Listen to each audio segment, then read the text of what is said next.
धन एवं स्त्री के 3 आश्रय तथा स्त्री पुरुषों के पारस्परिक व्यवहार का वर्णन। ब्रह्मा जी बोले, मुनीश्वरों, उत्तम रीति से विवाह संपन्न कर गृहस्थ को जो करना चाहिए उसका मैं वर्णन करता हूं। सर्वप्रथम गृहस्थ को उत्तम देश में ऐसा आश्रय ढूंढना चाहिए जहां वो अपने धन तथा स्त्री की भली भांति रक्षा। बिना आश्रय के इन दोनों की रक्षा नहीं हो सकती। ये दोनों धन एवं स्त्री त्रिवर्ग के हेतु हैं, इसलिए इनकी प्रयत्न पूर्वक रक्षा अवश्य करनी चाहिए। पुरुष, स्थान और घर ये तीनों आश्रय कहलाते हैं। इन तीनों से धन आदि का रक्षण और अर्थोपार्जन होता है। कुलीन, नीतिमान, बुद्धिमान, सत्यवादी, विनयी, धर्मात्मा और दृढ़व्रती पुरुष आश्रय के योग्य होता है। जहां धर्मात्मा पुरुष रहते हों ऐसे नगर अथवा ग्राम में निवास करना। ऐसे स्थान में गुरुजनों की अनुमति लेकर अथवा उस ग्राम आदि में बसने वाले श्रेष्ठ जनों की सहमति प्राप्त कर रहने के लिए अविवादित स्थल में घर बनाना चाहिए, परंतु किसी पड़ोसी को कष्ट नहीं देना चाहिए। नगर के द्वार, चौक, यज्ञशाला, शिल्पियों के रहने के स्थान, जुआ खेलने तथा मांस मद्यादि बेचने के स्थान, पाखंडियों तथा राजा के नौकरों के रहने के स्थान, देव मंदिरों के मार्ग तथा राजमार्ग और राजा के महल, इन स्थानों से दूर रहने के लिए अपना घर बनाना चाहिए। स्वच्छ, मुख्य मार्ग वाला, उत्तम व्यवहार वालों लोगों से आवृत और दुष्टों के निवास से दूर ऐसे स्थान में गृह का निर्माण करना चाहिए। गृह की भूमि की ढाल पूर्व अथवा उत्तर की ओर हो।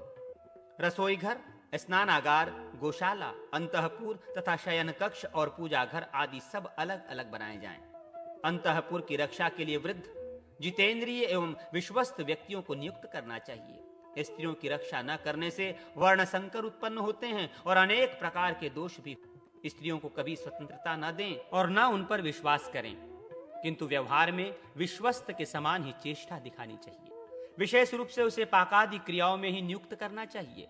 स्त्री को किसी भी समय खाली नहीं बैठना चाहिए। दरिद्रता, अतिरूपवत्ता, असत जनों का संग, स्वतंत्रता, पेयादि द्रव्य का पान करना अथवा अभक्ष भक्षण करना, कथा, गोष्ठी आदि प्रिय लगना, काम न करना, जादू टोना करने वाली, भिक्षुकी, कुट्टिनी, दाई, नटी आदि दुष्ट स्त्रियों के संग, उद्यान, यात्रा, निमंत्रण आदि में जाना, अत्यधिक तीर्थ यात्रा करना अथवा देवता के दर्शनों के लिए घूमना, पति के साथ बहुत वियोग होना, कठोर व्यवहार करना, पुरुषों से अत्यधिक वार्तालाप करना, अति क्रूर, अति सौम्य, अति निडर होना, ईर्ष्यालु तथा कृपण होना और किसी अन्य स्त्री के वशीभूत हो जाना, ये सब स्त्री के दोष उसके विनाश के हेतु। ऐसी स्त्रियों के अधीन यदि पुरुष हो जाता है तो वो भी निंदनीय हो जाता है। ये पुरुष की अयोग्यता है कि उसके भृत्य बिगड़ जाते हैं। स्वामी यदि कुशल न हो तो भृत्य और स्त्री बिगड़ जाते हैं। इसलिए समय के अनुसार यथोचित रीति से ताड़न और शासन से जिस भांति हो उसकी रक्षा करनी। नारी पुरुष का आधा शरीर, उसके बिना धर्म क्रियाओं की साधना नहीं होती। इस कारण स्त्री का सदा आदर करना चाहिए, उसके प्रतिकूल नहीं। स्त्री के पतिव्रता होने के प्रायः 3 कारण देखे जाते हैं। पर पुरुष में अपने पति में प्रीति तथा अपनी रक्षा में समर्थता। उत्तम स्त्री को साम तथा दान नीति से अपने अधीन रखे। मध्यम स्त्री को दान और भेद से और अधम स्त्री को भेद और दंड नीति से वरी, परंतु दंड देने के अनंतर भी साम दाम आदि से उसको प्रसन्न करे। भर्ता का अहित करने वाली और व्यभिचारिणी स्त्री कालकूट विष के समान होती है, इसलिए उसका परित्याग कर देना। उत्तम कुल में उत्तम पतिव्रता, विनित और भर्ता का हित चाहने वाली स्त्री का सदा आदर करना चाहिए। इस रीति से जो पुरुष चलता है वो त्रिवर्ग की प्राप्ति करता है और लोक में सुख। मुनीश्वरों, मैंने संक्षेप में पुरुषों को स्त्रियों के साथ कैसे व्यवहार करना चाहिए, अब पुरुषों के साथ स्त्रियों को कैसा व्यवहार करना चाहिए उसे बता रहा हूं। पति की सम्यक आराधना करने से स्त्रियों को पति का प्रेम प्राप्त होता है तथा फिर पुत्र तथा स्वर्ग आदि भी उसे प्राप्त हो जाते। इसलिए स्त्री को पति की सेवा करना आवश्यक है। संपूर्ण कार्य विधि पूर्वक किए जाने पर ही उत्तम फल देते हैं और विधि निषेध का ज्ञान शास्त्र से जान। स्त्रियों का शास्त्र में अधिकार नहीं है और न ग्रंथों के धारण करने में अधिकार है, इसलिए स्त्री द्वारा शासन अनर्थकारी माना जाता है। स्त्री को दूसरे से विधि निषेध जानने की अपेक्षा रहती है। पहले तो उसे भर्ता सब धर्मों का निर्देश करता है और भर्ता के मरने के अनंतर पुत्र उसे विधवा एवं प्रतिव्रता के धर्म, बुद्धि के विकल्पों को छोड़कर अपने बड़े पुरुष जिस मार्ग पर चले हों उसी पर चलने में उसका सब प्रकार से कल्याण है। पतिव्रता स्त्री ही गृहस्थ के धर्मों का मूल है। पतिव्रता स्त्रियों के कर्तव्य एवं सदाचार का वर्णन, स्त्रियों के लिए गृहस्थ धर्म के उत्तम व्यवहार की आवश्यक बात। ब्रह्मा जी बोले, मुनीश्वरों, गृहस्थ धर्म का मूल पतिव्रता स्त्री है। पतिव्रता स्त्री पति का आराधन किस विधि से करे उसका अब मैं वर्णन करता हूं, आप सब इसे ध्यान पूर्वक सुनो। आराधना करने योग्य पति के आराधन की विधि यह है कि उसकी चित्त वृत्ति को भली भांति जानकर उसके अनुकूल चलना और सदा उसका हित चाहते रहना, अर्थात पति के चित्त के अनुकूल चलना और यथोचित व्यवहार करना, ये पतिव्रता का मुख्य। पति के माता पिता, बहन, ज्येष्ठ भाई, चाचा, आचार्य, मामा तथा वृद्ध स्त्रियां आदि का उसे आदर करना चाहिए और जो संबंध में अपने से छूटे उनको स्नेह पूर्वक आज्ञा देनी चाहिए। जहां भी अपने से बड़े सास ससुर या गुरु विद्यमान हो या अपना पति उपस्थित हो, वहां उनके अनुकूल ही आचरण करना, क्योंकि यही चरित्र स्त्रियों के लिए प्रशस्त माना गया है।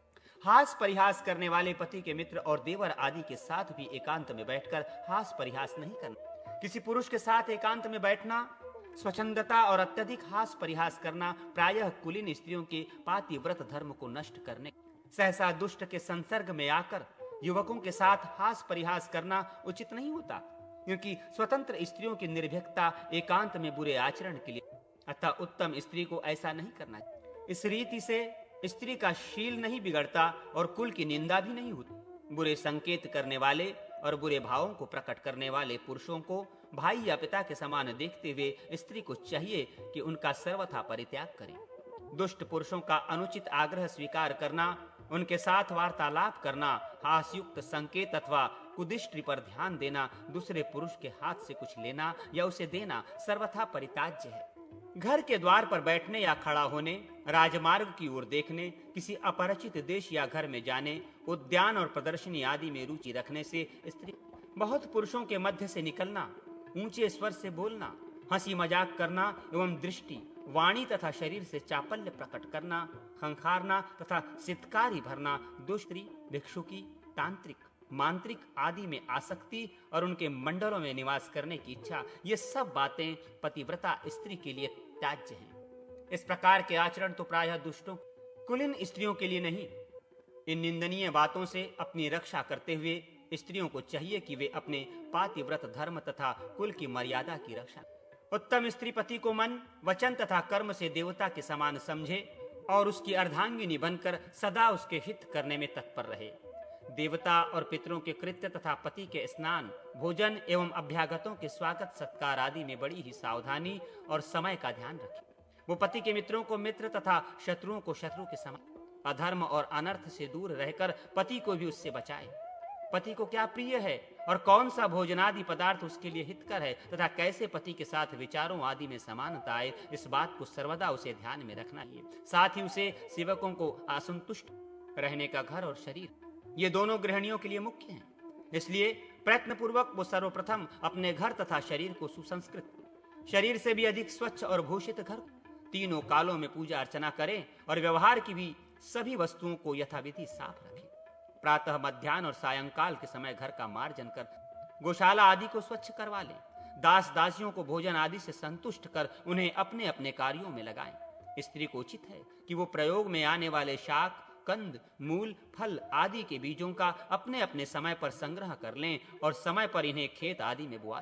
तांबे, कांसे, लोहे, काष्ठ और मिट्टी से बने हुए अनेक प्रकार के बर्तनों का घर में जल रखने तथा जल निकालने और जल पीने के कलशादि पात्र, शाक भाजी आदि से संबद्ध विभिन्न पात्र, तेल, दूध, दही आदि से संबद्ध बर्तन, मूसल, झाड़ू, चलनी, सणसी, सील, लोढ़ा, चक्की, चिमटा, कढ़ाई, तवा, तराजू, बाट, पिटार, संदूक, पलंग तथा चौकी आदि गृहस्थी के प्रयोग में आने वाले आवश्यक उपकरणों की प्रयत्न पूर्वक व्यवस्था करना।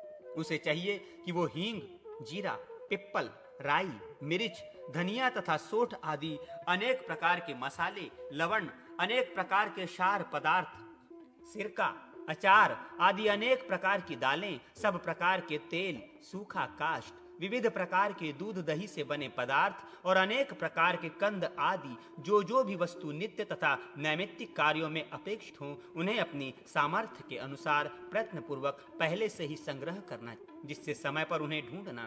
जिस वस्तु की भविष्य में आवश्यकता पड़े उसे पहले से ही संग्रह में रखना चाहिए। सूखे, गीले, से बिना पीसे तथा कच्चे और पक्के अन्नादि पदार्थों का अच्छी तरह हानि लाभ विचार कर ही संग्रह करना। पतिव्रता नारी, बालक, वृद्ध, अभ्यागत और पति की सेवा में आलस्य न करे।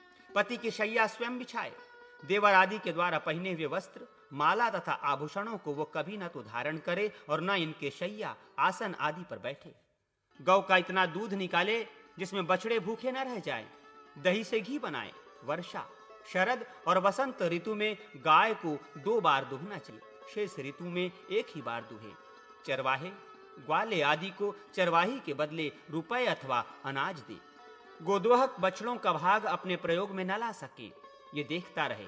साथ ही यह भी ध्यान रखे कि दूध दुहने वाला समय पर दूध दुह रहा है या नहीं, क्योंकि दोहन के यथोचित समय पर ही गाय को दुहना है। समय का अतिक्रमण अच्छा नहीं होता। जब गाय ब्याह जाए तब 1 महीने तक उसका दूध नहीं निकालना चाहिए, उसे बछड़े को ही दिए। फिर 1 महीने तक थन का, तदनंतर 1 महीने तक 2 थन का और फिर 3 थन का दूध निकले। 1 या 2 थन बछड़े के लिए अवश्य छोड़ना। यथा समय तिल की खली, कोमल हरी घास, नमक तथा जल आदि से बछड़ों का पालन करना। बूढ़ी, गर्भिणी, दूध देने वाली, बछड़े वाली तथा बछिया वाली, इन 5 गायों का घास आदि के द्वारा समान रूप से बराबर पालन पोषण करते रहना चाहिए। किसी को भी न्यून तथा अधिक न समझे। गौ के गले में घंटी अवश्य बांधनी चाहिए। एक तो घंटी बांधने से गौ की शोभा होती है, दूसरे उसके शब्दों से कोई जीव जंतु डरकर उसके पास नहीं आता। इससे उनकी रक्षा भी होती है और गौ कहीं चली जाए तो उसके शब्द से उसे ढूंढा भी जा सकता है। हिंसक पशुओं और सर्पों से रहित, घास और जल से युक्त, छायादार घने वृक्षों वाले तथा पशुओं के रोग से रहित स्थान पर गायों को रहने के लिए गोष्ठ या गौशाला बनानी चाहिए। कृषि कार्य में लगे सेवकों के लिए देश काल और उनके कार्य के अनुरूप भोजन तथा वेतन का प्रबंध करना चाहिए। खलिहान तथा वाटिका आदि में जहां भी सेवक काम पर लगे हों, वहां बार बार जाकर उनके कार्य एवं कार्य के प्रति उनके मनोयोग की जानकारी करनी चाहिए। उनमें से जो योग्य हो, अच्छा कार्य करता हो, उसका अधिक सत्कार करें और उसके लिए भोजन, आवास आदि की औरों से विशेष व्यवस्था। समय समय पर सब प्रकार के अन्न और कंद मूल के बीजों का संग्रह करें तथा यथा समय उनकी बुआई कर दें। घर का मूल है स्त्री और गृहस्थाश्रम का मूल है अन्न। इसलिए भोज्यादि अन्न पदार्थों में घर की स्त्री को मुक्त हस्त नहीं होना चाहिए, अर्थात अन्न को वो वृथा नष्ट न करे, सदा संजो कर रखे, उसे मितव्ययी होना चाहिए। अनादि में मुक्त हस्त होना गृहिणियों के लिए अच्छा नहीं माना जाता। वो संचय करने में और खर्च करने में मधुमक्खी, वल्मीक और अंजन के समान हानि लाभ देखकर अन्न को थोड़ा सा समझकर उसकी अवज्ञा न करे, क्योंकि थोड़ा थोड़ा ही मधु एकत्र करती हुई मधुमक्खी कितना एकत्र कर लेती है, इसी प्रकार दीमक जरा जरा सी मिट्टी लाकर कितना ऊंचा वल्मीक बना लेती है। किंतु इसके विपरीत बहुत सा बनाया गया अंजन भी नित्य थोड़ा थोड़ा आंख में डालते रहने से कुछ दिनों में समाप्त हो जाती। रीति से सभी वस्तुओं का संग्रह और खर्च हो जाता है। इसमें थोड़ी वस्तु की अवज्ञा नहीं करनी चाहिए। घर के सभी कार्य स्त्री पुरुष के एकमत होने पर ही अच्छे होते। जगत में ऐसे भी हजारों पुरुष हैं जिनके सब कार्यों में स्त्री की प्रधानता रहती है। यदि स्त्री बुद्धिमान और सुशील हो तो उसे कुछ हानि नहीं होती, किंतु इसके विपरीत होने पर अनेक प्रकार के दुख हो। इसलिए स्त्री की योग्यता अयोग्यता को ठीक से समझकर बुद्धिमान पुरुष को उसे कार्य में नियुक्त करना चाहिए। इस प्रकार योग्यता से कार्य में नियुक्त की गई स्त्री को चाहिए कि वो सौभाग्यवश या अपने उद्यम आदि से अपने पति की भली सेवा कर उसे अपने अनुकूल बनाए। ब्रह्मा जी बोले, हे मुनीश्वरों, घर में स्त्री प्रातः काल सबसे पहले उठे और अपने कार्य में प्रवृत्त हो जाए तथा रात्रि में सबसे पीछे भोजन करे और सबके बाद में सोए। पति तथा ससुर आदि के उपस्थित न रहने पर स्त्री को घर की देहली पार नहीं करनी। ये बड़े सवेरे ही जग स्त्री पति के समीप बैठकर ही सब सेवकों को काम की आज्ञा दे, बाहर न जाए। जब पति भी जग उठे तब वहां के सभी आवश्यक कार्य करके घर के अन्य कार्यों को भी प्रमाद रहित होकर करे। रात्रि के पहले ही उत्तम वस्त्राभूषणों को उतारकर घर के कार्यों को करने योग्य साधारण वस्त्रों को पहनकर तत्त समय में करने योग्य कार्यों को यथाक्रम कर। उसे चाहिए कि सबसे पहले रसोई, चूल्हा आदि को भली भांति लीप, रसोई के पात्रों को मांज धो और पोंछ कर वहां रखे तथा अन्य भी सब रसोई की सामग्री वहां। रसोई घर न तो अधिक गुप्त बंद हो और न एकदम खुला ही हो, स्वच्छ, विस्तीर्ण और जिसमें से धुआं निकल जाए ऐसा होना चाहिए। रसोई घर के भोजन पकाने वाले पात्रों को तथा दूध दही के पात्रों को भी रस्सी अथवा वृक्ष के छाल से खूब रगड़कर अंदर बाहर से अच्छी तरह धो लेना।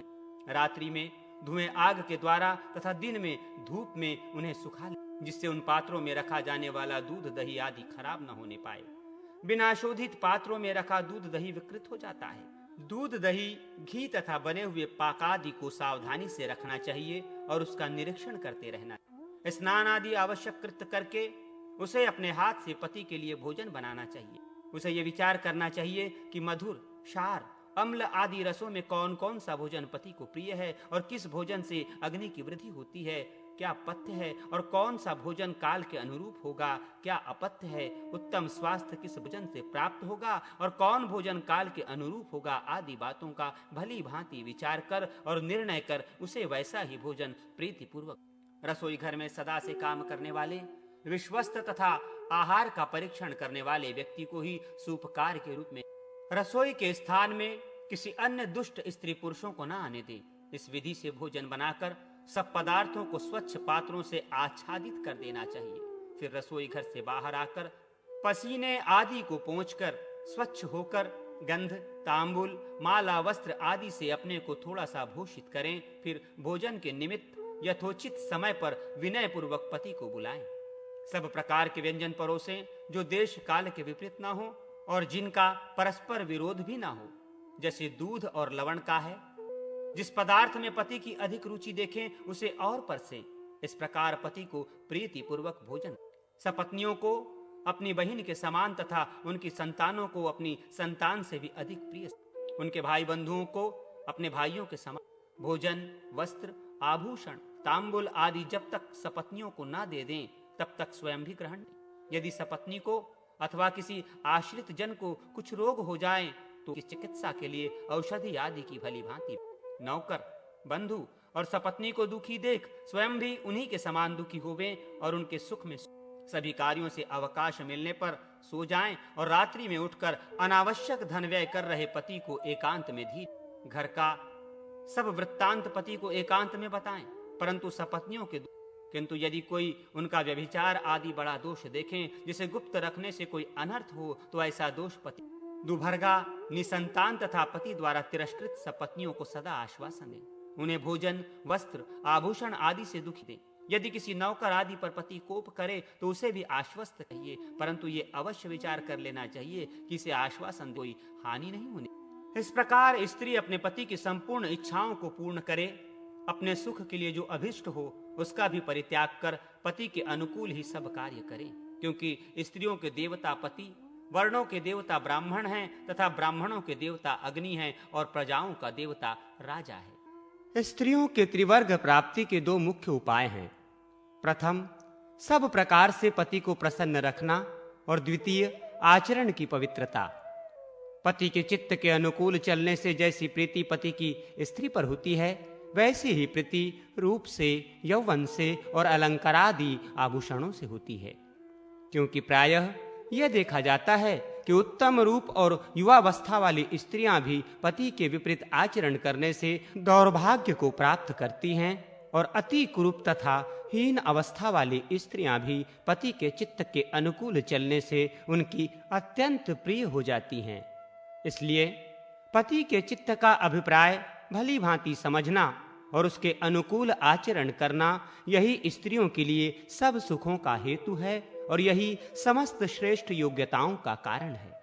इसके बिना तो स्त्री के अन्य सभी गुण बंधत्व को प्राप्त हो जाते हैं, अर्थात निष्फल हो जाते हैं और अनर्थ के कारण बन जाते हैं। इसलिए स्त्री को अपनी योग्यता, परिचितज्ञता सर्वथा बढ़ाते रहना चाहिए। पति के आने का समय जानकर उनके आने के पूर्व ही वो घर को स्वच्छ कर बैठने के लिए उत्तम आसन बिछा दे तथा पतिदेव के आने पर स्वयं अपने हाथ से उनके चरण धोकर उन्हें आसन पर बैठाए और पंखा हाथ में लेकर धीरे धीरे डुलाएं और सावधान होकर उनकी आज्ञा प्राप्त करने की प्रतीक्षा करें। ये सब काम दासी आदि से न करवाएं। पति के स्नान, आहार, पान आदि में स्पृहा दिखाएं। पति के संकेतों को समझकर सावधानी पूर्वक सभी कार्यों को करें और भोजनादि निवेदित करें।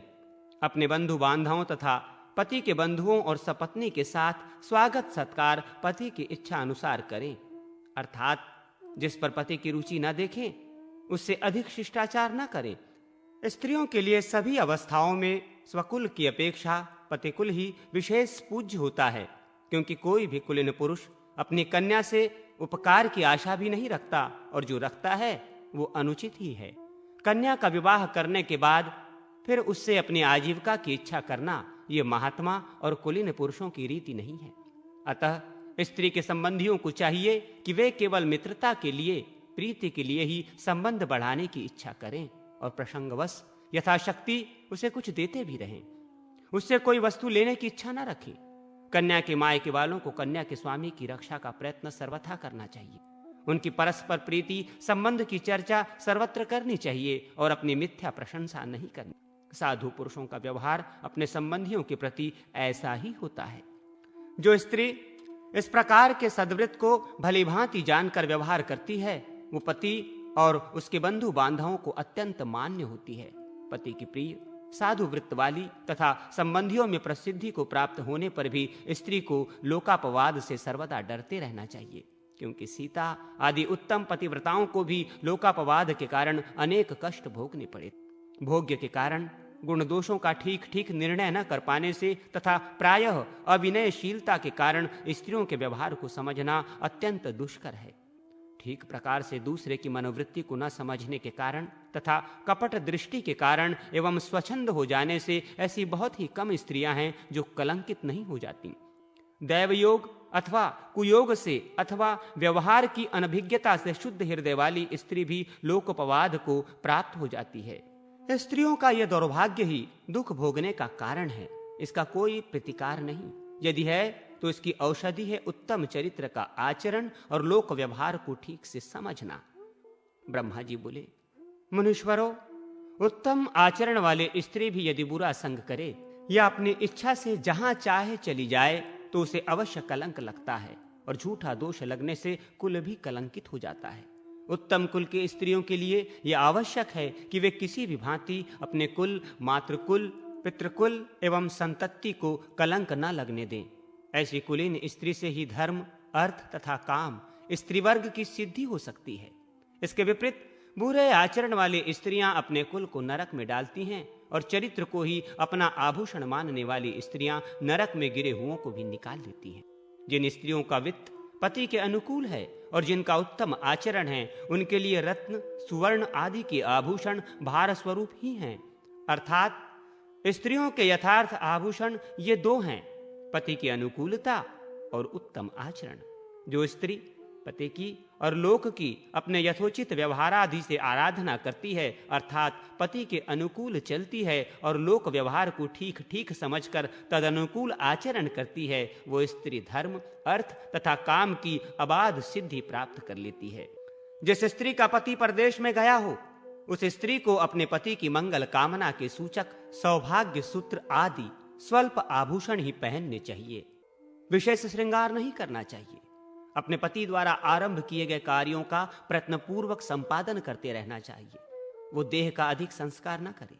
रात्रि को सास आदि पूज्य स्त्रियों के समीप सोए। बहुत अधिक खर्च न करे। व्रत, उपवास आदि के नियमों का पालन करती रहे। दैवज्ञ आदि श्रेष्ठ जनों से पति के कुशल क्षेम का वृत्तांत जानने की कोशिश करे और परदेश में अपने कल्याणकारी कामना से तथा शीघ्र आगमन की अभिलाषा से नित्य देवताओं का पूजन, अत्यंत उज्ज्वल वेश न बनाए और न सुगंधित तैलादि द्रव्यों का प्रयोग करे। उसे संबंधियों के घर नहीं जाना चाहिए। यदि किसी आवश्यक कार्यवश जाना ही पड़ जाए तो अपने बड़ों की आज्ञा लेकर पति के विश्वसनीय जनों के साथ जाए, किंतु वहां अधिक समय तक न रहे। शीघ्र वापस लौट आए, वहां स्नान आदि व्यवहारों को न करे। प्रवास से पति के लौट आने पर प्रसन्न मन से सुंदर वस्त्राभूषणों से अलंकृत होकर पति का यथोचित भोजनादि से सत्कार करे और देवताओं से पति के लिए मांगी गई मनोतियों को पूजादि द्वारा यथाविधि संपन्न करे। इस प्रकार मन, वाणी तथा कर्मों से सभी अवस्थाओं में पति का हित चिंतन करती रहे, क्योंकि पति के अनुकूल रहना स्त्रियों के लिए विशेष धर्म है। अपने सौभाग्य पर अहंकार न करे और उद्धत कार्यों को भी न करे और तथा अत्यंत विनम्र भाव से रहे। इस प्रकार से पति की सेवा करते हुए जो स्त्री पति के कार्यों में प्रमाद नहीं करती, पूज्य जनों का सदा आदर करती रहती है, नौकरों का भरण पोषण करती है, नित्य सद्गुणों की अभिवृद्धि के लिए प्रयत्नशील रहती है तथा सब प्रकार से अपने शील की रक्षा करती है, वो स्त्री इस लोक तथा परलोक में उत्तम सुख एवं उत्तम कीर्ति प्राप्त करती। जिस स्त्री पर पति अति क्रोधयुक्त हो, उसका आदर न करे, वो स्त्री दुर्भागा कहलाती। उसे चाहिए कि वो नित्य व्रत उपवास आदि से क्रियाओं में संलग्न रहे और पति के बाह्य कार्यों में विशेष रूप से सही। जाति से कोई स्त्री दुर्भगा अथवा सुभगा सौभाग्यशालिनी नहीं होती, वो अपने व्यवहार से ही पति के प्रिय और अप्रिय हो जाती है। उत्तम स्त्री पति के चित्त का अभिप्राय न जानने से, उसके प्रतिकूल चलने से और लोक विरुद्ध आचरण करने से दुर्भगा हो जाती है एवं उसके अनुकूल चलने से सुभगा हो जाती है। मनोवृत्ति के अनुकूल कार्य करने से पराया भी प्रिय हो जाता है और अनुकूल कार्य न करने से अपना जन भी शीघ्र शत्रु बन जाता है। इसलिए स्त्री को मन, वचन तथा अपने कार्यों द्वारा सभी अवस्थाओं में पति के अनुसार ही प्रिय आचरण करना चाहिए। इस प्रकार कहे गए स्त्री वृत्त को भली भांति समझकर जो स्त्री पति की सेवा करती है वो पति को अपना बना लेती है और पति की सेवा सभी सुखों तथा त्रिवर्ग को भी प्राप्त कर लेती है। पंच महायज्ञों का वर्णन तथा व्रत उपवासों के प्रकरण में आहार का निरूपण एवं प्रतिपदा तिथि की उत्पत्ति, व्रत विधि और महात्म्य। सुमंतु मुनि ने कहा, राजन, इस प्रकार स्त्रियों के लक्षण और सदाचार का वर्णन करके ब्रह्मा जी, अपने लोक तथा ऋषिगण भी अपने अपने आश्रमों की ओर चले गए। अब गृहस्थों को कैसा आचरण करना चाहिए उसे मैं बताता हूं, आप ध्यान पूर्वक सुने। गृहस्थों को वैवाहिक अग्नि में विधि पूर्वक गृह कर्मों को करना चाहिए तथा पंच महायज्ञों का भी संपादन करना चाहिए। गृहस्थों के यहाँ जीव हिंसा होने के 5 स्थान हैं: ओखली, चक्की, चूल्हा, झाड़ू तथा जल रखने का स्थान।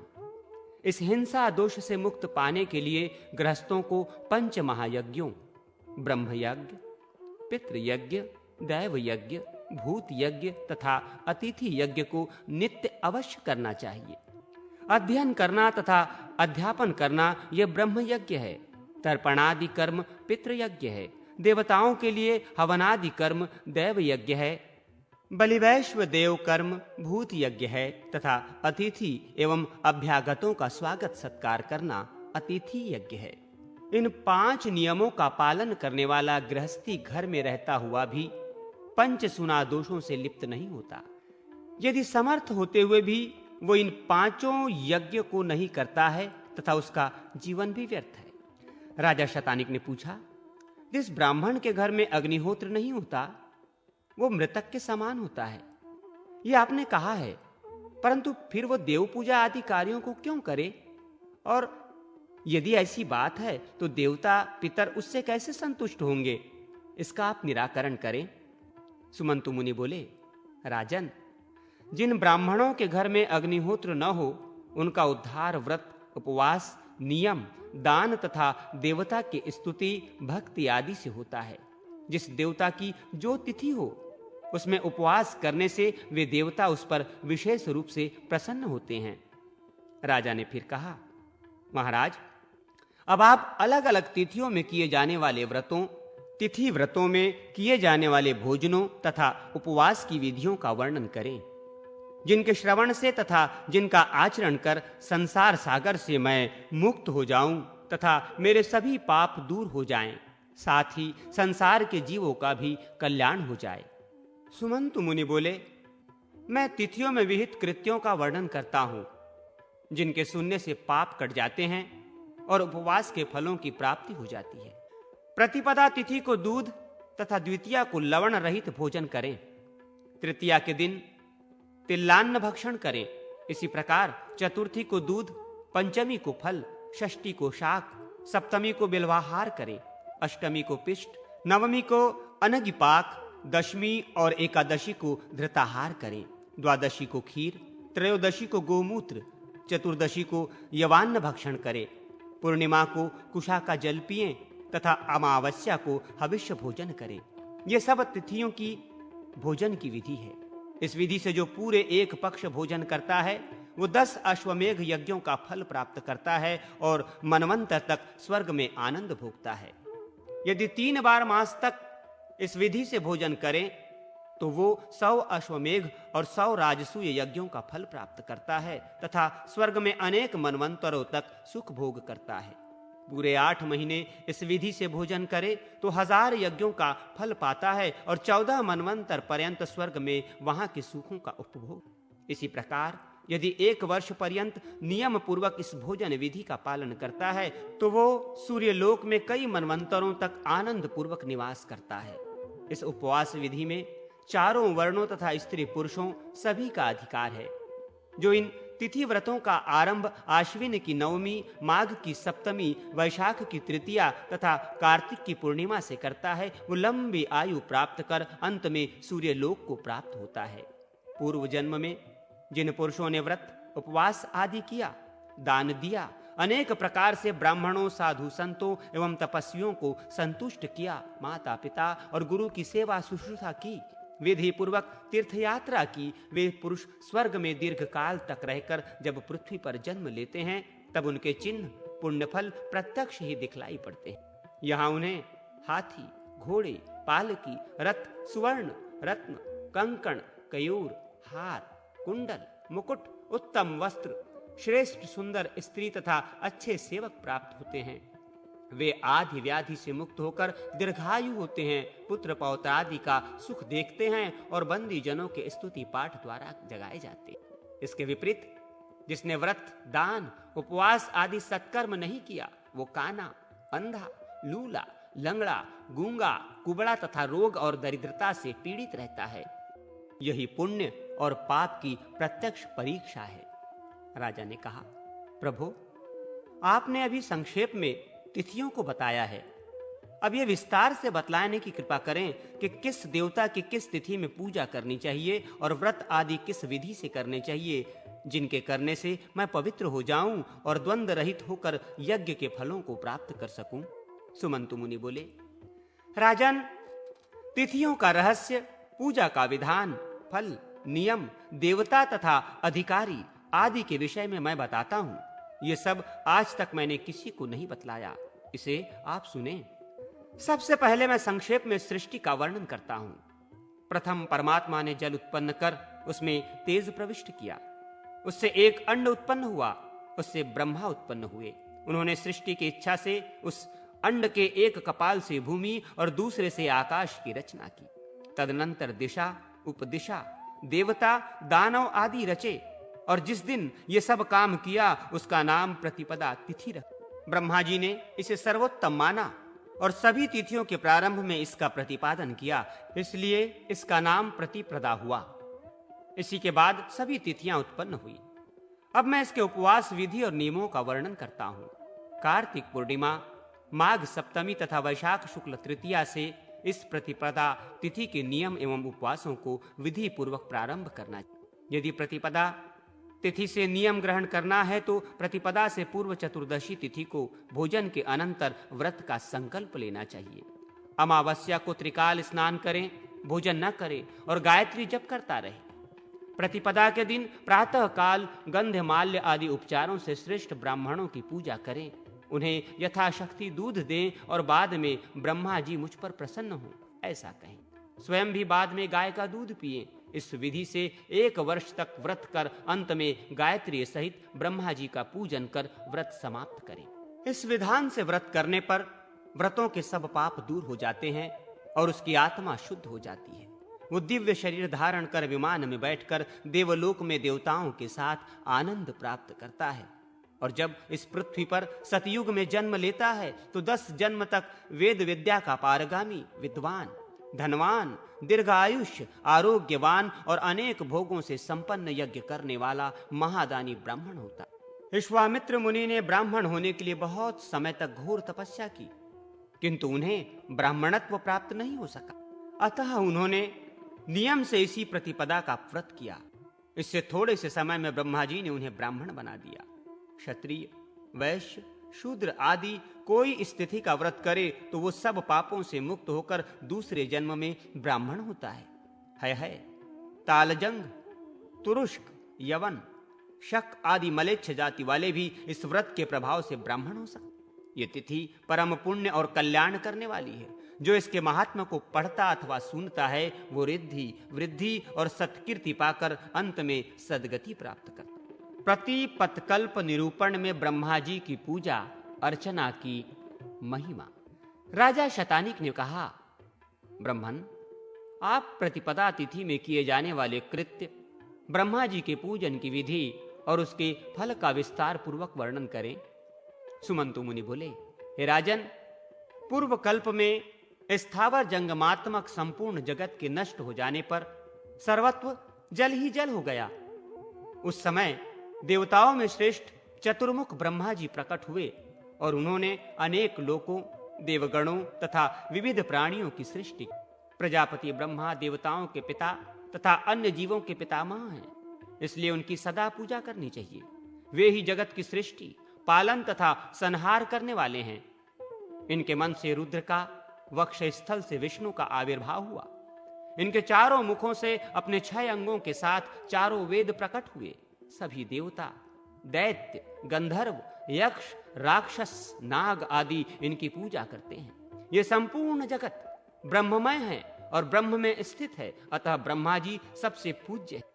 राज्य, स्वर्ग और मोक्ष ये तीनों पदार्थ इनकी सेवा करने से प्राप्त हो जाते हैं। इसलिए सदा प्रसन्न चित्त से यावत जीवन नियम से ब्रह्मा जी की पूजा करनी चाहिए। जो ब्रह्मा जी की सदा भक्ति से पूजा करता है वो मनुष्य स्वरूप में साक्षात ब्रह्म ही है। ब्रह्मा जी की पूजा से अधिक पुण्य किसी में न समझकर सदा ब्रह्मा जी का पूजन करते रहना चाहिए।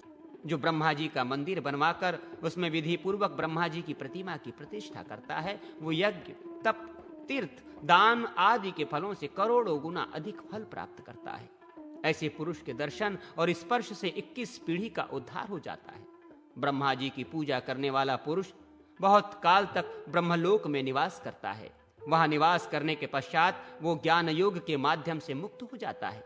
अथवा भोग चाहने पर मनुष्य लोक में चक्रवर्ती राजा अथवा वेद वेदांग पारंगत कुलीन ब्राह्मण होता है। किसी अन्य कठोर तप और यज्ञों की आवश्यकता नहीं है। केवल ब्रह्मा जी की पूजा से ही सभी पदार्थ प्राप्त हो जाते हैं। जो ब्रह्मा जी के मंदिर में छोटे जीवों की रक्षा करता हुआ सावधानी पूर्वक धीरे धीरे झाड़ू देता है तथा उपलेपन करता है वो चांद्रायण व्रत का फल प्राप्त करता है। एक पक्ष तक ब्रह्मा जी के मंदिर में जो झाड़ू लगाता है वो 100 करोड़ युग से भी अधिक ब्रह्मलोक में पूजित होता है और अनंतर सर्वगुण चारों वेदों का ज्ञाता धर्मात्मा राजा के रूप में पृथ्वी पर आता है। भक्ति पूर्वक ब्रह्मा जी का पूजन न करने तक ही मनुष्य संसार में भटकता है। जिस तरह मानव का मन विषयों में मग्न होता है, वैसे ही यदि ब्रह्मा जी में मन निमग्न रहे तो ऐसा कौन पुरुष होगा जो मुक्ति नहीं प्राप्त कर सकता। ब्रह्मा जी के जीर्ण एवं खंडित मंदिर का उद्धार करने वाला प्राणी मुक्ति प्राप्त करता है। ब्रह्मा जी के समान न कोई देवता है, न गुरु, न ज्ञान है और न कोई तप ही है। प्रतिपदा आदि सभी तिथियों में भक्ति पूर्वक ब्रह्मा जी की पूजा कर पूर्णिमा के दिन विशेष रूप से पूजा करनी चाहिए तथा शंख, घंटा, भेरी आदि वाद्य ध्वनियों के साथ आरती एवं स्तुति करनी चाहिए। इस प्रकार व्यक्ति जितने पर्वों पर आरती करता है उतने 1000 युग तक ब्रह्मलोक में निवास और आनंद का उपभोग। कपिला गौ के पंचगव्य और कुशा के जल से वेद मंत्रों के द्वारा ब्रह्मा जी को स्नान कराना ब्रह्म स्नान कहलाता। अन्य स्नानों से 100 गुना पुण्य इससे अधिक होता है। यज्ञ एवं अग्निहोत्रादि के लिए ब्राह्मण, क्षत्रिय और वैश्य को कपिला गौ रखनी चाहिए। ब्रह्मा जी की मूर्ति का कपिला गाय के धृत से अभ्यंग करना चाहिए। इससे करोड़ों वर्षों के किए गए पापों का विनाश होता है। यदि प्रतिपदा के दिन कोई एक बार भी घी से स्नान कराता है तो उसके 21 पीढ़ी का उद्धार हो जाता है।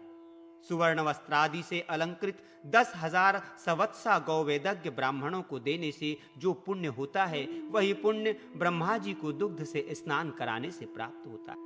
एक बार भी दूध से ब्रह्मा जी को स्नान कराने वाला पुरुष सुवर्ण के विमान से विराजमान हो ब्रह्मलोक में पहुंच जाता है। दही से स्नान कराने पर विष्णुलोक की प्राप्ति होती है। शहद से स्नान कराने पर वीरलोक इंद्रलोक की प्राप्ति होती है। इख के रस से स्नान कराने पर सूर्यलोक की प्राप्ति होती है। शुद्धोदक से स्नान कराने पर सभी पापों से मुक्त होकर ब्रह्मलोक में निवास करता है। वस्त्र से छने हुए जल से ब्रह्मा जी को स्नान कराने पर वो सदा तृप्त रहता है और संपूर्ण विश्व उसके वशीभूत हो जाता है। समौषधियों से स्नान कराने पर ब्रह्मलोक, चंदन के जल से स्नान कराने पर रुद्रलोक, कमल के पुष्प, नील कमल, पाटला, लोध लाल, कनेर आदि सुगंधित पुष्पों से स्नान कराने पर ब्रह्मलोक में पूजित होता है। कपूर और अगर के जल से स्नान कराने पर या गायत्री मंत्र से 100 बार जल को अभिमंत्रित कर उस जल से स्नान कराने पर ब्रह्मलोक की प्राप्ति होती है। शीतल जल या कपिला गाय के धारोष्ण दुग्ध से स्नान कराने के अनंतर धृत से स्नान कराने से सभी पापों से मनुष्य मुक्त हो जाता है। इन तीनों स्नानों को संपन्न कर भक्ति पूर्वक पूजा करने से पूजक को अश्वमेघ यज्ञ का फल प्राप्त होता है। मिट्टी के घड़े की अपेक्षा तांबे के घट से ब्रह्मा जी को स्नान कराने पर 100 गुना, चांदी के घट से 1,00,000 गुना फल प्राप्त होता है और सुवर्ण कलश से स्नान कराने पर कोटि गुना फल प्राप्त होता है। ब्रह्मा जी के दर्शन से उनका स्पर्श करना श्रेष्ठ है। स्पर्श से पूजन और पूजन से धृत स्नान अधिक फलदायक है। सभी वाचिक और मानसिक पाप धृत स्नान कराने से नष्ट हो जाते हैं। राजन, इस विधि से स्नान कराकर भक्ति पूर्वक ब्रह्मा जी की पूजा इस प्रकार करनी चाहिए। पवित्र वस्त्र पहनकर आसन पर बैठ संपूर्ण न्यास करना चाहिए। प्रथम 4 हाथ विस्तृत स्थान में एक अष्टदल कमल का निर्माण करें।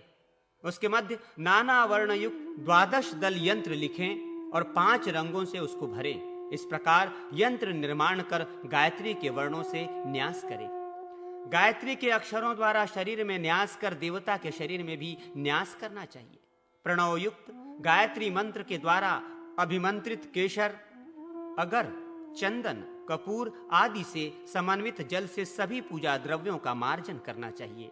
अनंतर पूजा करनी चाहिए। प्रणव का उच्चारण कर पीठ स्थापन और प्रणव से ही तेज स्वरूप ब्रह्मा जी का आवाहन करना चाहिए। पद्म पर विराजमान 4 मुखों से युक्त चराचर विश्व की सृष्टि करने वाले श्री ब्रह्मा जी का ध्यान कर पूजा करनी चाहिए। जो पुरुष प्रतिपदा तिथि के दिन भक्ति पूर्वक गायत्री मंत्र से ब्रह्मा जी का पूजन करता है, वो चिरकाल तक ब्रह्मलोक में निवास करता है। ब्रह्मा जी की रथ यात्रा का विधान और कार्तिक शुक्ल प्रतिपदा की महिमा। सुमंतु मुनि ने कहा, हे राजा शतानिक, कार्तिक मास में जो ब्रह्मा जी की रथ यात्रा का उत्सव करता है, वो ब्रह्मलोक को प्राप्त करता है। कार्तिक की पूर्णिमा को मृगचर्म के आसन पर सावित्री के साथ ब्रह्मा जी को रथ में विराजमान करें और विविध वाद्य यंत्रों के साथ ही रथ यात्रा निकालें। विशिष्ट उत्सव के साथ ब्रह्मा जी को रथ पर बैठाएं और रथ के आगे ब्रह्मा जी के परम भक्त ब्राह्मण शांडिल्य पुत्र को स्थापित कर उनकी पूजा करें। ब्राह्मणों के द्वारा स्वस्ति एवं पुण्याह वाचन कराएं। उस रात्रि जागरण करें। नृत्य, गीत आदि उत्सव एवं विविध क्रीड़ाएं ब्रह्मा जी के सम्मुख प्रदर्शित करें। इस प्रकार रात्रि में जागरण कर प्रतिपदा के दिन प्रातः काल ब्रह्मा जी का पूजन करना चाहिए। ब्राह्मणों को भोजन कराना चाहिए। अनंतर पुण्य शब्दों के साथ रथ यात्रा प्रारंभ करनी चाहिए। 4 वेदों के ज्ञाता उत्तम ब्राह्मण उस रथ को खींचें और रथ के आगे वेद पढ़ते हुए ब्राह्मण चलते रहें। ब्रह्मा जी के दक्षिण भाग में सावित्री तथा वाम भाग में भोजक की स्थापना करें। रथ के आगे शंख, भेरी, मृदंग आदि विविध वाद्य बजते रहें। इस प्रकार सारे नगर में रथ को घुमाना चाहिए और नगर की प्रदक्षिणा करनी चाहिए। अनंतर उसे अपने स्थान पर ले आना चाहिए। आरती करके ब्रह्मा जी को उनके मंदिर में स्थापित करें। इस रथ यात्रा को संपन्न करने वाले, रथ को खींचने वाले तथा इसका दर्शन करने वाले सभी ब्रह्मलोक को प्राप्त करते हैं। दीपावली के दिन ब्रह्मा जी के मंदिर में दीप प्रज्वलित करने वाला ब्रह्मलोक को प्राप्त करता है। दूसरे दिन प्रतिपदा को ब्रह्मा जी की पूजा करके स्वयं भी वस्त्र आभूषण से अलंकृत होना चाहिए। ये प्रतिपदा तिथि ब्रह्मा जी को बहुत प्रिय। इसी तिथि से बलि के राज्य का आरंभ हुआ है। इस दिन ब्रह्मा जी का पूजन कर ब्राह्मण भोजन कराने से विष्णु लोक की प्राप्ति होती है। चैत्र मास में कृष्ण प्रतिपदा के दिन होली जलाने के दूसरे दिन चांडाल का स्पर्श कर स्नान करने से सभी आदि व्याधियां दूर हो जाती हैं। उस दिन गौ, महिष आदि को अलंकृत कर उन्हें मंडप के नीचे रखना चाहिए तथा ब्राह्मणों को भोजन कराना चाहिए। चैत्र, आश्विन और कार्तिक इन तीनों महीनों की प्रतिपदा श्रेष्ठ है, किंतु इनमें कार्तिक की प्रतिपदा विशेष श्रेष्ठ है। इस दिन किया हुआ स्नान दान आदि 100 गुने फल को देता है। राजा बलि को इसी दिन राज्य मिला था, इसलिए कार्तिक की प्रतिपदा श्रेष्ठ मानी जाती है। द्वितीया कल्प में महर्षि च्यवन की कथा एवं पुष्प द्वितीया व्रत की महिमा। सुमंतु मुनि बोले, द्वितीया तिथि को च्यवन ऋषि ने इंद्र के सम्मुख यज्ञ में अश्विनी कुमारों को सोमपान कराया था। राजा ने पूछा, महाराज, इंद्र के सम्मुख किस विधि से अश्विनी कुमारों को उन्होंने सोमरस पिलाया?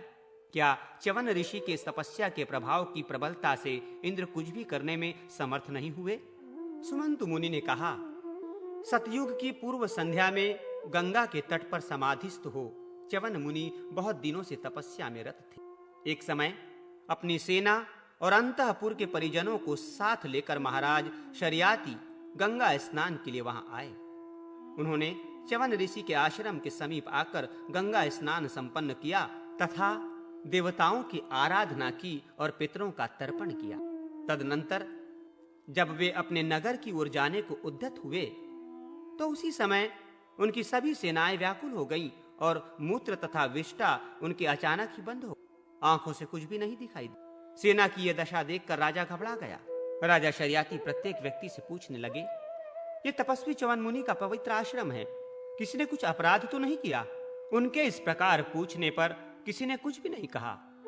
सुकन्या ने अपने पिता से कहा, महाराज, मैंने एक आश्चर्य देखा जिसका मैं वर्णन कर रही हूं। अपनी सहेलियों के साथ मैं वन विहार कर रही थी कि एक ओर से मुझे ये शब्द सुनाई पड़ा, सुकन्या, तुम इधर आओ, तुम इधर आओ। यह सुनकर मैं अपनी सखियों के साथ उस शब्द की ओर गई। वहां जाकर मैंने एक बहुत ऊंचा वल्मीक देखा। उसके अंदर के छिद्रों में दीपक के समान दैवीप्यमान 2 पदार्थ मुझे दिखलाई पड़े। उन्हें देखकर मुझे बड़ा आश्चर्य हुआ कि ये पद्मरागमणि के समान क्या चमक रहे हैं। मैंने अपनी मूर्खता और चंचलता से कुशा के अग्रभाग से वल्मीक के प्रकाश युक्त छिद्रों को बांध दिया, जिससे वो तेज शांत हो गया। ये सुनकर राजा बहुत व्याकुल हो गए और अपनी कन्या सुकन्या को लेकर वहां गए जहां च्यवन मुनि तपस्या में रत थे। च्यवन मुनि को वहां समाधिस्थ होकर बैठे हुए इतने दिन व्यतीत हो गए थे कि उनके ऊपर वल्मीक बन गया था। जिन तेजस्वी छिद्रों को सुकन्या ने कुश के अग्रभाग से बिंध दिया था, वे उस महातपस्वी के प्रकाशमान नेत्र। राजा वहां पहुंचकर अतिशय दीनता के साथ विनती करने लगे। राजा बोले, महाराज, मेरी कन्या से बहुत बड़ा अपराध हो गया है, कृपा कर क्षमा करें। च्यवन मुनि ने कहा, अपराध तो मैंने क्षमा किया, परंतु अपनी कन्या का मेरे साथ विवाह कर दो, इसी में तुम्हारा कल्याण है। मुनि का वचन सुनकर राजा ने शीघ्र ही सुकन्या का च्यवन ऋषि से विवाह कर दिया। सभी सेनाएं सुखी हो गई और मुनि को प्रसन्न कर सुखपूर्वक राजा अपने नगर में आकर राज्य करने लगे। सुकन्या भी विवाह के बाद भक्ति पूर्वक मुनि की सेवा करने लगी। राजवस्त्र आभूषण उसने उतार दिए और वृक्ष की छाल तथा मृगचर्म धारण कर लिया। इस प्रकार मुनि की सेवा करते हुए कुछ समय व्यतीत हो गया और वसंत ऋतु आई। किसी दिन मुनि ने संतान प्राप्ति के लिए अपनी पत्नी सुकन्या का आवाहन किया। इस पर सुकन्या ने अतिशय विनय भाव से विनती की। सुकन्या बोली, महाराज, आपकी आज्ञा मैं किसी प्रकार भी टाल नहीं सकती, किंतु इसके लिए आपको युवावस्था तथा सुंदर वस्त्र आभूषणों से अलंकृत कमनीय स्वरूप धारण करना है। च्यवन मुनि ने उदास होकर कहा, न मेरा उत्तम रूप है, न तुम्हारे पिता के समान मेरे पास धन है जिससे सभी भोग सामग्रियों को मैं एकत्र कर। सुकन्या बोली, महाराज, आप अपने तप के प्रभाव से सब कुछ करने में समर्थ हैं, आपके लिए ये कौन सी बड़ी बात है। च्यवन मुनि ने कहा, राजपुत्री, इस काम के लिए मैं अपनी तपस्या व्यर्थ नहीं करूंगा। इतना कहकर वे पहले की तरह तपस्या कर।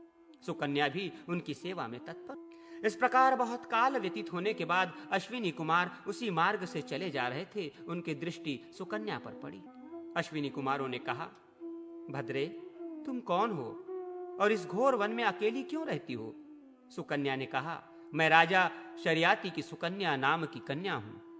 मेरे पति च्यवन ऋषि यहाँ तपस्या कर रहे हैं। उन्हीं की सेवा के लिए मैं यहाँ उनके समीप रहती हूँ। कहिए, आप लोग कौन हैं? अश्विनी कुमारों ने कहा, हम देवताओं के वैद्य अश्विनी कुमार हैं। इस वृद्ध पति से तुम्हें क्या सुख मिलेगा? हम दोनों में से किसी एक का वर्ण कर लो। सुकन्या ने कहा, देवताओं, आपका ऐसा कहना ठीक नहीं।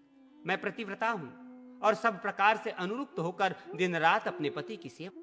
अश्विनी कुमारों ने कहा, यदि ऐसी बात है तो हम तुम्हारे पतिदेव को अपने उपचार के द्वारा अपने समान स्वस्थ एवं सुंदर बना देंगे। और जब हम तीनों गंगा में स्नान कर बाहर निकले, फिर जिसे तुम पति के रूप में वर्ण करना चाहो कर लेना। सुकन्या ने कहा, मैं बिना पति की आज्ञा के कुछ नहीं कर सकती। अश्विनी कुमारों ने कहा, तुम अपने पति से पूछ आओ, तब तक हम यहीं प्रतीक्षा में रहेंगे। सुकन्या ने च्यवन मुनि के पास जाकर उन्हें संपूर्ण वृत्तांत बतलाया। अश्विनी कुमारों की बात स्वीकार कर च्यवन मुनि सुकन्या को लेकर उनके पास आए। च्यवन मुनि ने कहा, अश्विनी कुमारों, आपकी शर्त हमें स्वीकार है। आप हमें उत्तम रूपवान बना दें, फिर सुकन्या चाहे जिसे वर्ण करें। च्यवन मुनि के इतना कहने पर अश्विनी कुमार च्यवन मुनि को लेकर गंगा जी के जलविष्ट हो गए और कुछ देर बाद तीनों ही बाहर निकले। सुकन्या ने देखा कि ये तीनों तो समान रूप, समान अवस्था तथा समान वस्त्राभूषणों से अलंकृत हैं। फिर इनमें मेरे पति च्यवन मुनि कौन हैं?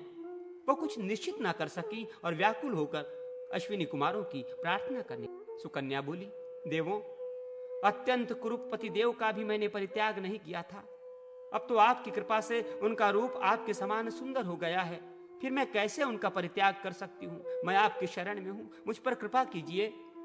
सुकन्या की इस प्रार्थना से अश्विनी कुमार प्रसन्न हो गए और उन्होंने देवताओं के चिन्हों को धारण कर लिया। सुकन्या ने देखा कि 3 पुरुषों में से 2 की पलकें गिर नहीं रही हैं और उनके चरण भूमि को स्पर्श नहीं कर रहे हैं, किंतु जो तीसरा पुरुष है वो भूमि पर खड़ा है, उसकी पलकें भी गिर रही हैं। इन चिन्हों को देखकर सुकन्या ने निश्चित कर लिया कि ये तीसरे पुरुष ही मेरे स्वामी च्यवन मुनि हैं। तब उसने उनका वर्ण कर लिया। उसी समय आकाश से उस पर पुष्प वृष्टि होने लगी और देवगण दुदुम्भी बजाने लगे। च्यवन मुनि ने अश्विनी कुमारों से कहा, देवों, आप लोगों ने मुझ पर बहुत उपकार किया है, जिसके फलस्वरूप मुझे उत्तम रूप और उत्तम पत्नी प्राप्त हुई। अब मैं आप लोगों का क्या प्रत्युपकार करूं? क्योंकि जो उपकार करने वाले का प्रत्युपकार नहीं करता वो क्रम से 21 नरकों में जाता है। इसलिए आपका मैं क्या प्रिय करूं, आप लोग कहें। अश्विनी कुमारों ने उनसे कहा, महात्मन, यदि आप हमारा प्रिय करना ही चाहते हैं तो अन्य देवताओं की तरह हमें भी यज्ञ भाग दिलवाइए। च्यवन मुनि ने यह बात स्वीकार कर ली। फिर वे उन्हें बिठाकर अपनी भार्या सुकन्या के साथ अपने आश्रम में आ गए। राजा शर्याती को जब ये सारा वृत्तांत ज्ञात हुआ तो वे भी रानी को साथ लेकर सुंदर रूप प्राप्त महातेजस्वी च्यवन ऋषि को देखने आश्रम में आए। राजा ने च्यवन मुनि को प्रणाम किया और उन्होंने भी राजा का स्वागत किया। सुकन्या ने अपनी माता का आलिंगन किया। राजा शर्याती अपने जामाता महामुनि च्यवन का उत्तम रूप देखकर अत्यंत प्रसन्न हुए। च्यवन मुनि ने राजा से कहा, राजन, एक महायज्ञ की सामग्री एकत्र कीजिए, हम आपसे यज्ञ कराएंगे। च्यवन मुनि की आज्ञा प्राप्त कर राजा शर्याती अपनी राजधानी लौट आए और यज्ञ सामग्री एकत्र कर यज्ञ की तैयारी करने लगे। मंत्री, पुरोहित और आचार्य को बुलाकर यज्ञ कार्य के लिए उन्हें नियुक्त किया। च्यवन मुनि भी अपनी पत्नी सुकन्या को लेकर यज्ञ स्थल में पधारे। सभी ऋषिगणों को आमंत्रण देकर यज्ञ में बुलाया गया। विधि पूर्वक यज्ञ प्रारंभ हुआ। ऋत्विक अग्निकुंड में स्वाहाकार के साथ देवताओं को आहुति देने सभी देवता अपना अपना यज्ञ भाग लेने वहां आ पहुंचे। च्यवन मुनि के कहने से अश्विनी कुमार भी वहां आए।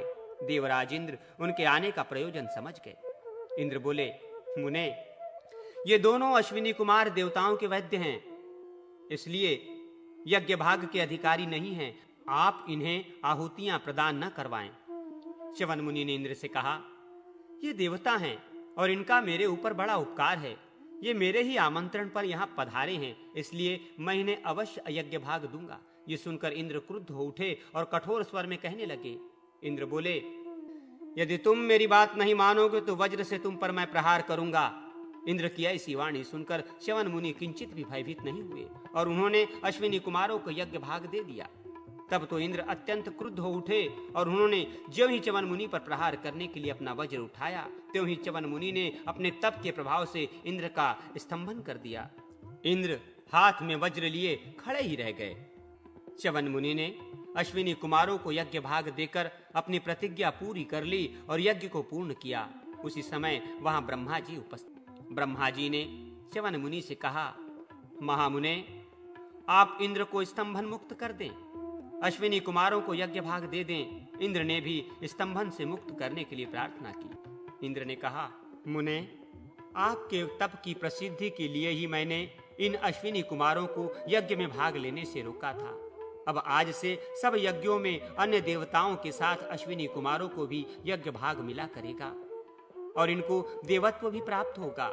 आपके इस तप के प्रभाव को जो सुनेगा अथवा पढ़ेगा वो भी उत्तम रूप एवं यौवन को प्राप्त करेगा। इतना कहकर देवराज इंद्र देवलोक को चले गए और च्यवन मुनि सुकन्या तथा राजा शर्याति के साथ आश्रम पर लौट आए। वहां उन्होंने देखा कि बहुत उत्तम उत्तम महल बन गए हैं, जिनमें सुंदर उपवन और वापी आदि व्यवहार के लिए बने हुए हैं। भांति भांति की शैयाएं बिछी हुई हैं, विविध रत्नों से जटित आभूषणों तथा उत्तम उत्तम वस्त्रों के ढेर लगे हैं। ये देखकर सुकन्या सहित च्यवन मुनि अत्यंत प्रसन्न हो गए और उन्होंने ये सब देवराज इंद्र द्वारा प्रदत्त समझकर उनकी प्रशंसा की। महामुनि सुमंतु राजा शतानिक से बोले, राजन, इस प्रकार द्वितीय तिथि के दिन अश्विनी कुमारों को देवत्व तथा यज्ञ भाग प्राप्त हुआ था। अब आप इस द्वितीय तिथि के व्रत का विधान सुने। शतानिक बोले, जो पुरुष उत्तम रूप की इच्छा करे वो कार्तिक मास के शुक्ल पक्ष की द्वितीया से व्रत को आरंभ करे और वर्ष पर्यंत संयमित होकर पुष्प भोजन करे। जो उत्तम हविष्य पुष्प उस ऋतु में होकर उसका आहार करे। इस प्रकार एक वर्ष व्रत कर सोने चांदी के पुष्प बनाकर अथवा कमल पुष्पों को ब्राह्मणों को देकर व्रत संपन्न। इससे अश्विनी कुमार संतुष्ट होकर उत्तम रूप प्रदान करते हैं। व्रती उत्तम विमानों में बैठकर स्वर्ग में जाकर कल्प पर्यंत विविध सुखों का उपभोग करता है। फिर मर्त्य लोक में जन्म लेकर वेद वेदांगों का ज्ञाता, महादानी आदि व्याधियों से रहित पुत्र पौत्रों से युक्त उत्तम पत्नी वाला ब्राह्मण होता है अथवा मध्य देश के उत्तम नगर में राजा होता है। राजन, इस पुष्प द्वितीया व्रत का विधान मैंने आपको बतलाया।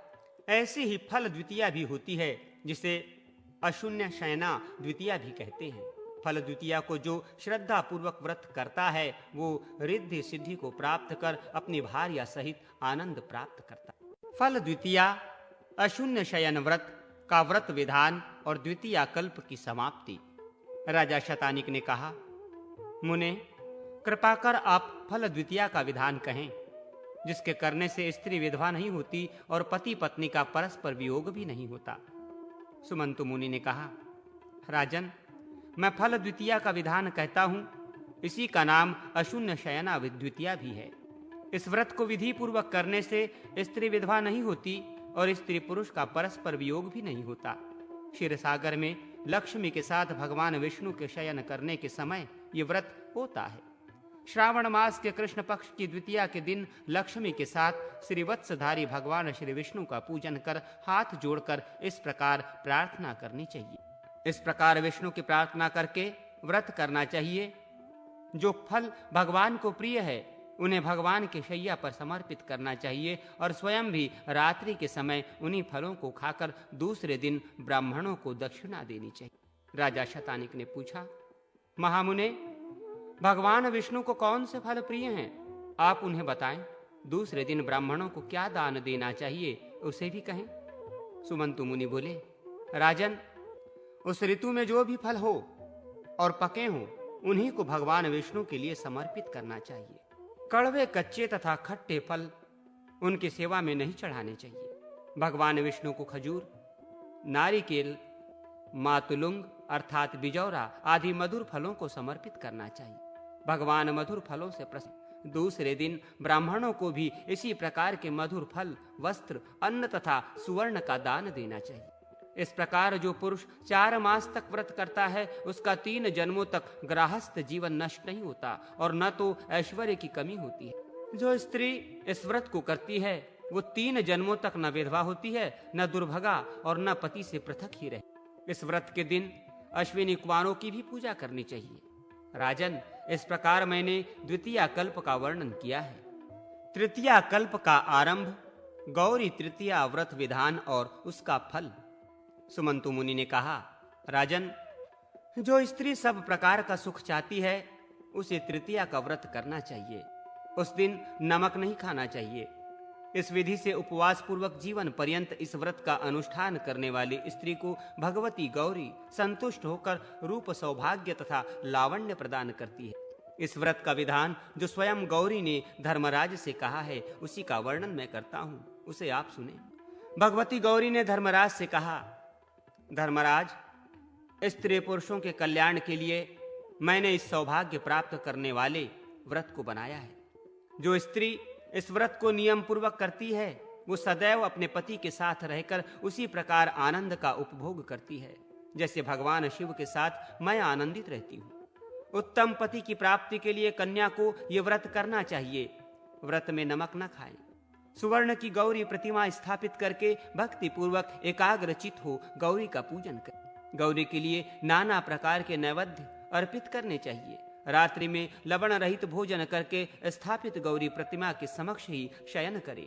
दूसरे दिन ब्राह्मणों को भोजन कराकर दक्षिणा दें।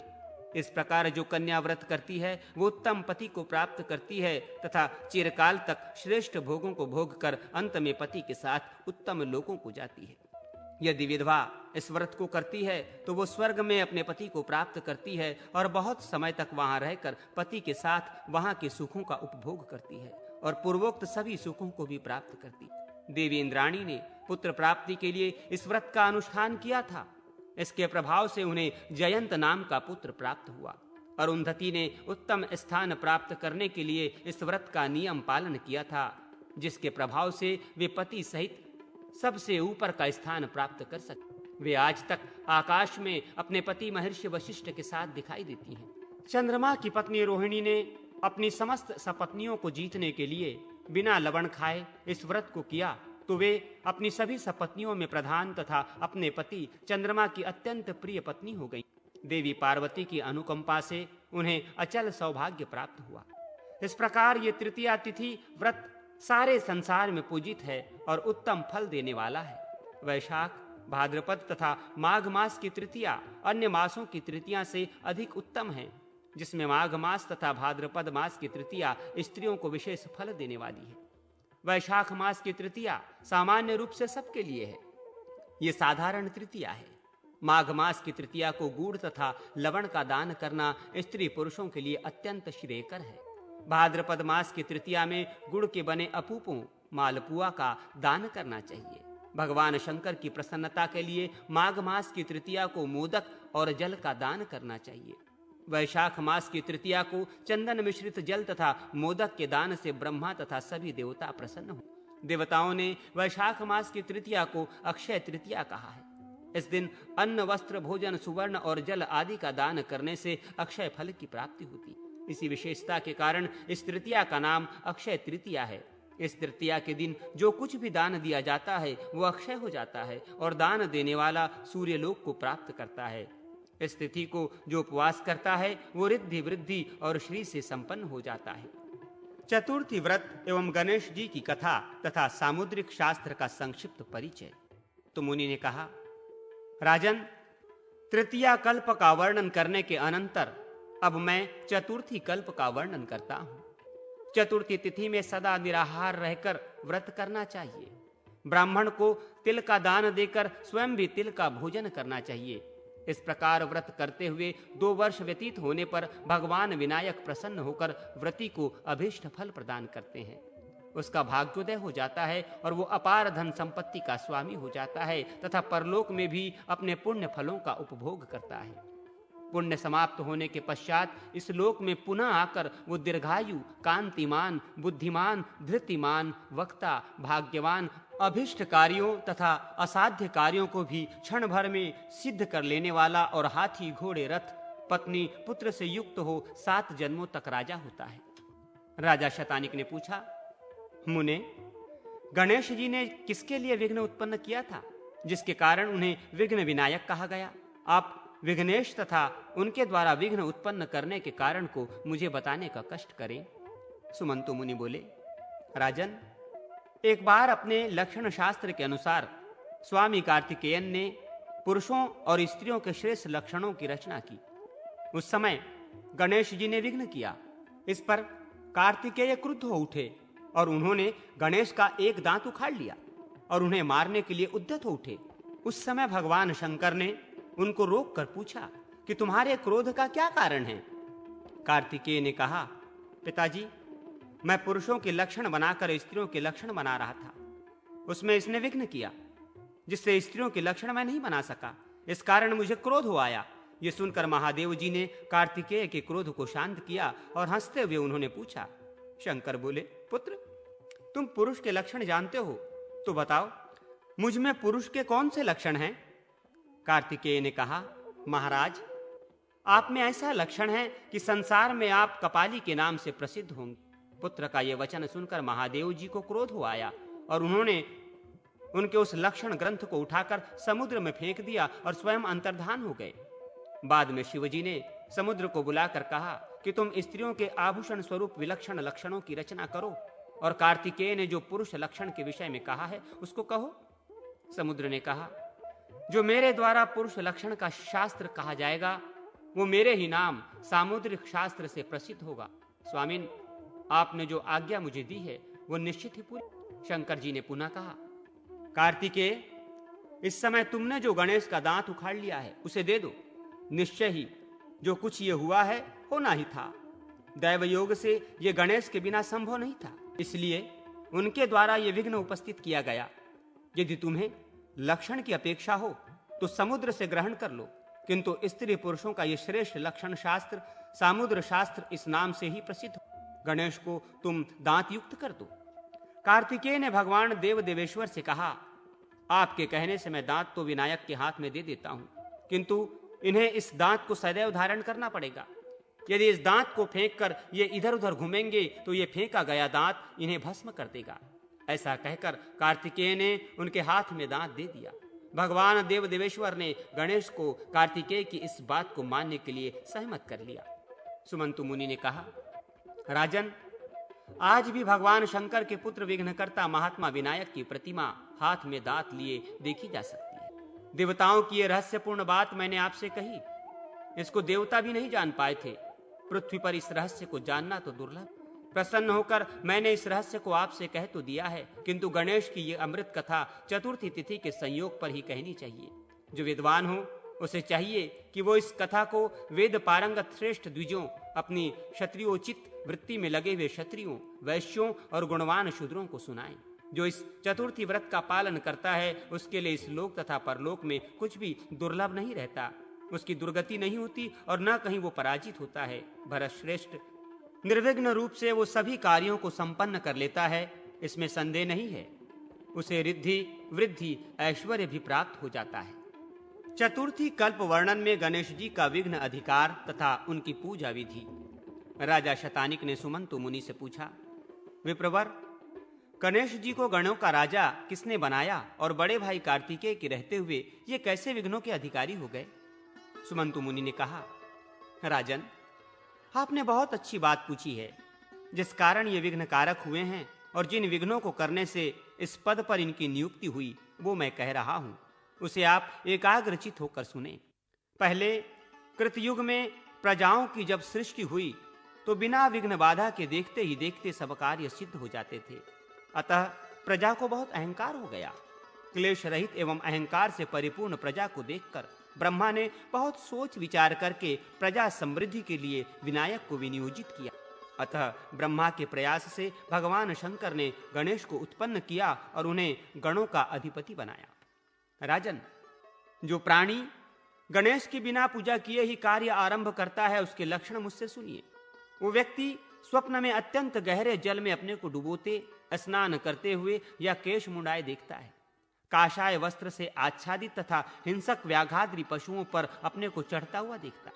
अंत्यज गर्दभ तथा ऊंट आदि पर चढ़कर परिजनों से घिरा वो अपने को जाता हुआ देखता है। जो मानव केकड़े पर बैठकर अपने को जल की तरंगों के बीच गया हुआ देखता है और पैदल चल रहे लोगों से घिरकर यमराज के लोक को जाता हुआ अपने को स्वप्न में देखता है, वो निश्चित ही अत्यंत दुखी।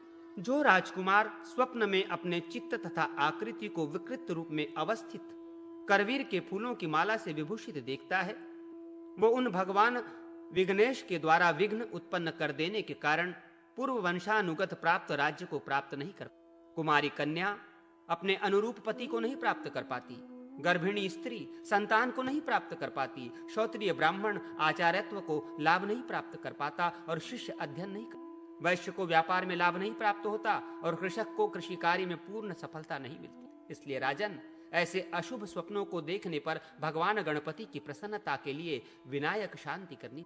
शुक्ल पक्ष की चतुर्थी के दिन बृहस्पतिवार और पुष्प नक्षत्र होने पर गणेश जी को सर्वौषधि और सुगंधित द्रव्य पदार्थों से उपलवित करें तथा उन भगवान विघ्नेश के सामने स्वयं भद्रासन पर बैठकर ब्राह्मणों से स्वस्ति वाचन कराए। तदनंतर भगवान शंकर, पार्वती और गणेश की पूजा करके सभी पितरों तथा ग्रहों की पूजा, 4 कलश स्थापित कर उनमें सप्तमृतिका, गुगलू और गोरोचन आदि द्रव्य तथा सुगंधित पदार्थ छोड़े। सिंहासनस्थ होकर गणेश जी को स्नान कराना चाहिए। स्नान कराते समय इन मंत्रों का उच्चारण करें। इन मंत्रों से स्नान कराकर हवन आदि कार्य करें। अनंतर हाथ में पुष्प, दुर्वा तथा सशर्प सरसों लेकर गणेश जी की माता पार्वती को 3 बार पुष्पांजलि प्रदान करनी चाहिए। मंत्र उच्चारण करते हुए इस प्रकार प्रार्थना करनी चाहिए, अर्थात हे भगवती, आप मुझे रूप, यश, तेज, पुत्र तथा धन दें। आप मेरी सभी कामनाओं को पूर्ण करें, मुझे अचल बुद्धि प्रदान करें और इस पृथ्वी पर प्रसिद्धि दें। प्रार्थना के पश्चात ब्राह्मणों को तथा गुरु को भोजन कराकर उन्हें वस्त्र, युगल तथा दक्षिणा समर्पित। इस प्रकार भगवान गणेश तथा ग्रहों की पूजा करने से सभी कर्मों का फल प्राप्त होता है और अत्यंत श्रेष्ठ लक्ष्मी की प्राप्ति होती है। सूर्य, कार्तिकेय और विनायक का पूजन एवं तिलक करने से सभी सिद्धियों की प्राप्ति होती है।